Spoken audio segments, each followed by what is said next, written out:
ঈদ মানে খুশি, ঈদ মানে আনন্দ। কিন্তু গত কয়েক বছর ধরে লেবানন ও ফিলিস্তিনে ঈদ যেন শুধুই রক্ত আর স্বজনহারা বেদনার গল্প।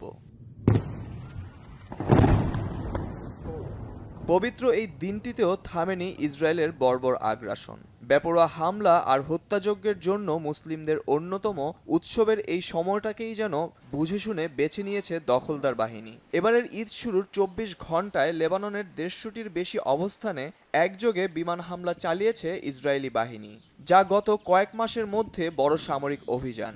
এই হামলায় শুধু ঈদের দিনই হত্যা করা হয়েছে অন্তত ৩১ লেবানিজকে। নির্বিচার এই হামলায় আহতের সংখ্যা ৪০-এরও বেশি। এর মধ্যে অনেকের অবস্থা গুরুতর। ইসরায়েলের দাবি, ইরান সমর্থিত গোষ্ঠী হিজবুল্লাহর সম্ভাব্য অবস্থান লক্ষ্য করে হামলা চালানো হয়েছে।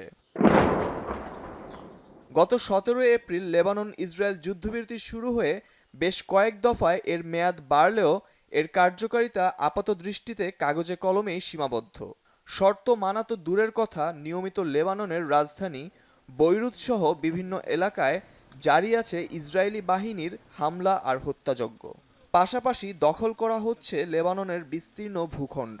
এরই মধ্যে দেশটির অন্যতম বৃহৎ প্রাচীন শহর টায়ার সহ জহরানি নদীর তীরবর্তী দক্ষিণাঞ্চলকে কমব্যাট জোন বা যুদ্ধক্ষেত্র ঘোষণা করেছে তেল আবিব।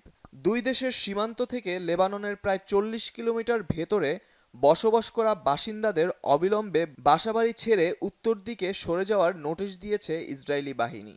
বাস্তুচ্যুতির এই নির্দেশের পরপরই টায়ার, দেইর আমাস ও বুর্জ আল শামালিয়া সহ দেশটির দক্ষিণ ও পূর্বাঞ্চলে ১৫০-রও বেশি স্থানে হামলা চালায় ইসরায়েলি সেনারা। এতে নিহতদের মধ্যে নারী ও শিশু রয়েছে বলে নিশ্চিত করেছে লেবাননের সেনাবাহিনী। এমন পরিস্থিতিতে লেবাননের ভেতরে আরও সেনা পাঠানো হয়েছে বলে জানিয়েছে ইসরায়েলের প্রধানমন্ত্রী বেনিয়ামিন নেতানিয়াহু। ইসরায়েলিদের সুরক্ষার কথা বলে গাজার মতো লেবাননেও বিস্তীর্ণ ভূখণ্ড দখলের নীল নকশা বাস্তবায়ন পরিণতির দিকে এগিয়ে নিচ্ছে এই নেতানিয়াহুর সরকার।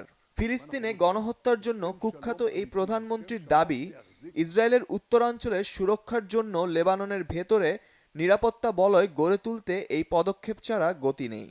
এখানেই শেষ নয়। স্বাধীন সার্বভৌম লেবাননের সীমান্ত এলাকার বেশ কিছু অঞ্চল জুড়ে বাফার জোন তৈরির কাজও করছে ইসরায়েলি সেনারা। এমন তীব্র আগ্রাসী অভিযানের পরও সীমান্তে তীব্র প্রতিরোধ গড়ে তুলে লড়াই জারি রাখার দাবি করেছে হিজবুল্লাহ। রুখে দেয়া হয়েছে লেবাননের দক্ষিণাঞ্চলের জাউতার আল শারকিয়ায় ইসরায়েলি সেনাবহরের অগ্রযাত্রা। ড্রোন ও রকেট হামলা হয়েছে ইসরায়েলি সেনা ও ট্যাঙ্ক লক্ষ্য করে। এতে হতাহতের বিষয়ে কিছু জানা না গেলেও উত্তরাঞ্চলে ড্রোন হামলায় এক ইসরায়েলি নারী সেনা নিহতের খবর পাওয়া গেছে। মার্চে সংঘাত শুরুর পর থেকে লেবাননে এ পর্যন্ত ৩,০০০-এর বেশি মানুষকে হত্যা করেছে ইসরায়েলি দখলদার বাহিনী। সন্ত্রাস দমনের অজুহাতে লেবাননের আগেই গাজায় নজিরবিহীন বর্বরতা চালানো ইসরায়েলি বাহিনীর হামলার তীব্রতা কিছুটা কমালেও তা একেবারেই থামেনি। ঈদের দিনও ফিলিস্তিন ভূখণ্ডের গাজা সিটির বেশ কিছু স্থানে হামলা চালিয়েছে ইসরায়েল। ঈদের নামাজ শেষে উৎসব পালন আর স্বস্তির বদলে স্বজন হারানোর বিষাদের দিন কাটছে ফিলিস্তিনিদের। হামাসের নতুন সামরিক প্রধানকে হত্যার ২৪ ঘন্টা না যেতেই হত্যার শিকার হয়েছেন স্বাধীনতাকামী এই সশস্ত্র গোষ্ঠীর আরও ২ যোদ্ধা। নিহতের তালিকায় বেশ কয়েকজন সাধারণ ফিলিস্তিনিও আছেন।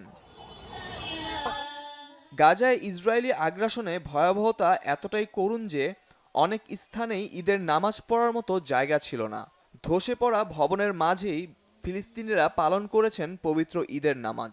ঈদের আনন্দ থেকেও বেশি ছিল স্বজন হারানোর আর্তনাদ ও সামনের দিনগুলোর চিন্তা। ইনশাল্লাহ সামনের ঈদের দিনগুলো গাজার জন্য আরো ভালো হবে। আমি জানি মানুষ জীবনের কিছু চিহ্ন এবং কিছু বাড়িঘর এখনো অক্ষত দেখতে পাচ্ছে, কিন্তু বর্তমান বাস্তবতা মর্মান্তিক। আমি যখন কথা বলছি তখনও গাজা জুড়ে বোমা হামলা চলছে। গতকালও হামলা হয়েছে এবং আক্রমণ এখনো চলছে। স্বার্থের প্রশ্নে অতিশয় সভ্য আরব বিশ্ব আর পুরো পৃথিবীকে বুড়ো আঙুল দেখিয়ে লেবানন থেকে ফিলিস্তিন জুড়ে চলমান ইসরায়েলের আগ্রাসন ও জাতিগত নিধন থামার কোনো লক্ষণ নেই। এই বর্বরতায় প্রায় ৩ বছরে শুধু গাজায় হত্যা করা হয়েছে ৭২,০০০-এরও বেশি ফিলিস্তিনিকে, যার বেশিরভাগই নারী ও শিশু। Naim Ahmed, Banglavision news desk.